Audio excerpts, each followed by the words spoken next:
তোমাকে কতবার বলছি যে আমার বাড়িতে বিয়ের কথা বলো, আর বললেই বা কি লাভ? আমার বাবা মা জীবনেও তোমার সাথে আমার বিয়ে দিবে না, তারা অলরেডি আমার জন্য বিয়ে ঠিক করছে। তুমি কি আমার সাথে মস্করা করো?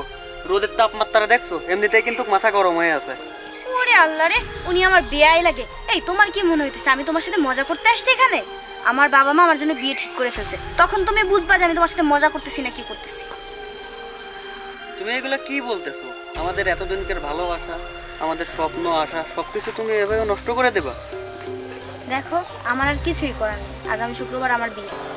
আমি কি করবো আমার নিজেরই মাথায় কোনো কাজ করতেছে না। তুমি যদি আমাকে ছাড়া ভালো থাকো তাহলে এর থেকে বড় পাওয়ার আমার কাছে কি হতে পারে বলো? আমি আল্লাহর কাছে দোয়া করি যে তুমি সবসময় ভালো থাকো, সে যেখানেই থাকো না কেন। দেখো, তুমি যেরকম মনে করতেছো ব্যাপারটা এরকমের না।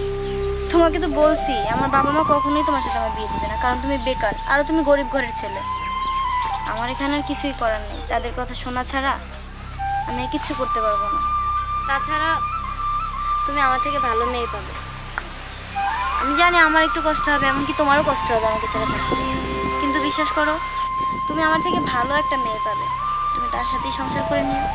তোমাকেই যখন পেলাম না তাহলে আমার আর অন্য কোনো মেয়ের দরকার নাই। আমি চাই তুমি ভালো থাকো।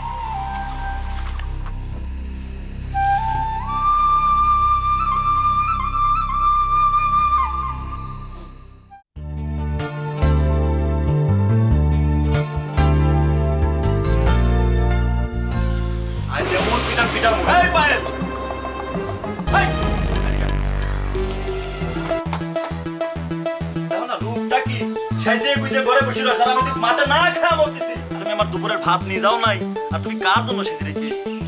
কোন প্রেমিকের জন্য? হ্যাঁ, আসলে বাড়িতে একটু কাজ ছিল তো, এই জন্য আমি যাইতে পারি না। কাজ তো দেখতেছি, বাড়িতে মাথা পর্যন্ত সাইজি রইছো, পিত্তিমের মতো দেখা দিতেছে। শালি তুমি কার জন্য সেজে রেখেছি? কোন মাঙ্গের জন্য? কোন মাঙ্গের জন্য সেজে রেখেছি? হ্যাঁ শালি,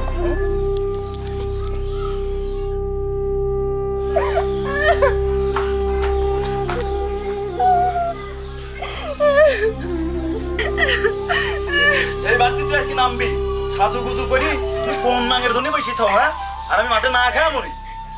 শালি কোনকার জীবনটা আরো তামা তামা করে এলাতেছে আমার। যা কি তোর বাপের বাড়ি চলে যাবি, যা।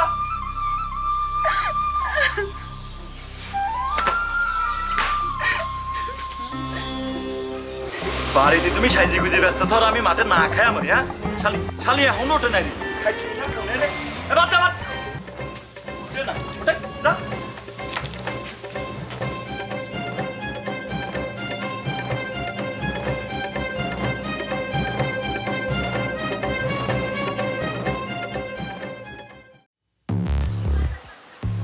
শালা আসে না কে? কত দূর আছে? আড়া টাড়া গেল নাকি বুঝলাম না। নেশা লাগে, অস্থিরা পড়তেছি, মাল খাওয়া লাগবে। একটা কল দিই দেখি। হ্যালো ভাই, আপনি কোন জায়গায় রয়েছেন? আমিও তো শেখের মোড়ে বসে রয়েছি। আপনি কো? ও ভাই, দেখছি দেখছি দেখছি। আচ্ছা আসতেছি ভাই, দাঁড়ান।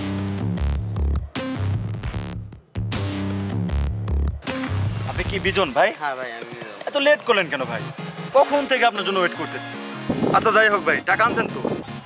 হ্যাঁ ভাই। আচ্ছা দেন, টাকাগুলো দেন।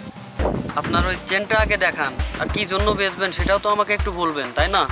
আর জিনিসটা অরিজিনাল নাকি সেটাও তো আমাকে দেখতে হবে, তাই না? ভাই বেশি বাড়তি কথা কোয়েন না, জিনিস অরিজিনাল। মাল খাবো বলি আমি এই হাটটা বেচতেছি। বাসায় চলেন, দেখাচ্ছি, আসেন। ঠিক আছে, চলেন তাড়াতাড়ি চলেন।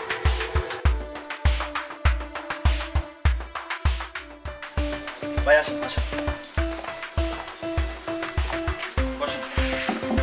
পায়েল, পায়েল, পায়েল।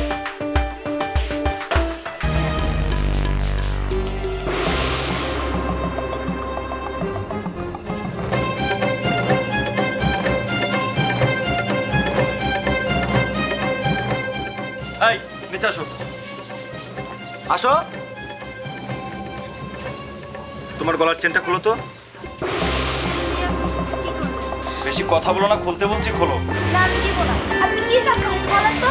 বাড়ি ঘর সবকিছু তো বিক্রি করে ফেলছে, এখন আমার চেনটার উপর আপনার নজর গেছে। এটা আমি দিব না, এটা আমার মা আমাকে দিয়ে গেছে।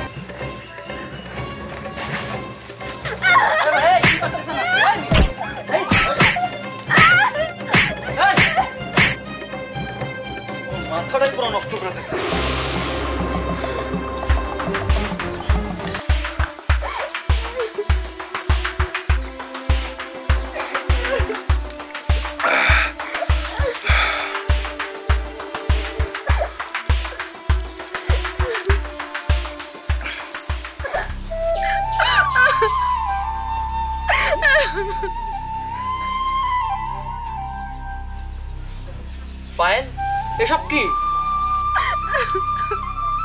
পায়েল? তোমার এইরকম দশা কেন? তুমি না তোমার বাবা মার পছন্দে বিয়ে করলা, তারপরেও তোমার এই হাল? হ্যাঁ, আব্বা আমার পছন্দে বিয়ে করছি। তোমার বিয়ে না কইরা আমি চিন্তা করছি আব্বা আমার পছন্দে বিয়ে করলে হয়তো তারাও সুখে থাকবে, আমিও সুখে থাকবো। ছিলামও সুখে, ছেলের কোনো কিচ্ছুতে অভাব ছিল না, ঠিক যেমনটা চাইছিলাম তেমন।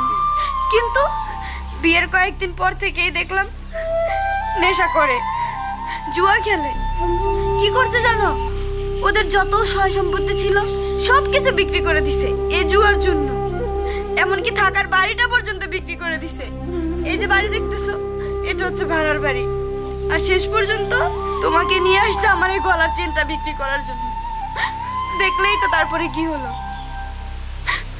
ভেবেছিলাম তুমি অনেক সুখে আছো, কিন্তু বিশ্বাস করো তোমার এই দুর্দশা দেখে আমি আর আমার চোখের পানি ধরে রাখতে পারতেছি না। বিশ্বাস করো, আমি কখনোই তোমাকে বদদোয়া দেই নেই, আজকে আমাকে এই দিনটা দেখতে হলো। তোমার বরদোয়া দেওয়া লাগবে না, উপরে একজন আছে, সে ঠিকই তার বিচার করবে। আমি যে ভুল করছি এই ভুলের কোনো ক্ষমা হয় না। আর আল্লাহ ছাড় দেয় কিন্তু ছেড়ে দেন না। তুমি পারলে আমাকে মাফ করে দিও, আমি আমার শাস্তি ঠিকই পাইছি। ঠিক আছে, তুমি ভালো থেকো। তোমার এখানে বেশিক্ষণ থাকাটা হয়তো বা আমার ঠিক হবে না। তোমার মাতাল স্বামী দেখলে সমস্যা হতে পারে। তুমি ভালো